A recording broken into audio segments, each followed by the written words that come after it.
Alright guys, what's going on? This is Sasha. I am jumping from the map design for my game loop where I just white boxed it out straight into the blueprints, and I did a super strong jam session.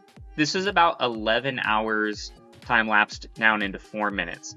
First thing I did was I got my progress bar for the battery drain, and I used a distance vector to create the effect that the velocity or the speed that you're moving correlates directly to how much the battery is draining. One of the cool things about that is that that also allows jumping or any other thing to use the same math to drain the battery relative to how fast and how far you're moving. And the next thing I did was, let's see, I'm here in the charge object. So the charge object is just to recharge on a collision. So the cool thing about this though is I wanted it to be a hot-cold game where the charge object would indicate to you where the resources are by its glow factor, like the emissive nature of it, which I didn't get to on this yet. But what I did here with the arithmetic is I put a clamp for distance. I found the distance to the nearest resource blueprint, and then I clamped that distance to have a certain cutoff point. And I had it take the distance, and then I had it turn that into a float between 1 and 0 and normalized it between 1 and 0, and then I inversed it, so I created a proximity factor. So the closer it is to a resource, the more it will glow eventually, but also that sets the charge rate. So the closer it is to resources, the more charge you get from it. And I had placed it kind of in the wrong place, and it wasn't casting correctly, so I started posting all the arithmetic on the main character. And so I got the battery drain, I got the charge object. The charge object has a proximity feature.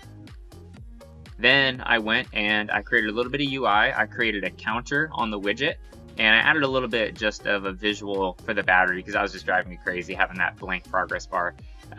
So I created a counter here, and then I went through different methods of how I was going to update the counter. And the next one I created was the blueprint for the constructible objects. And what I wanted to do was that you would collect the resources, and then it would check how much your total resource variable has. And then if you did have more than the cost of the construction, it would unhide the object and add the collision. But I started with it the opposite way, where I was just destroying it because it was just really simple to put that.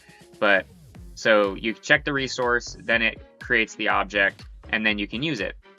So here you move, you drain, you charge, you collect, you build an object, and repeat. And that is kind of the game loop that I got going on here, and the basic fundamental blueprints that I used for it.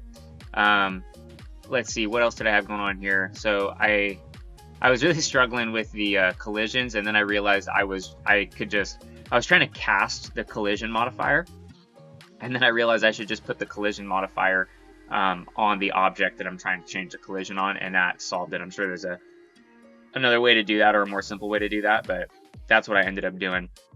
That's why I'm working on this bridge forever, going through different variations of how to work on modifying collision.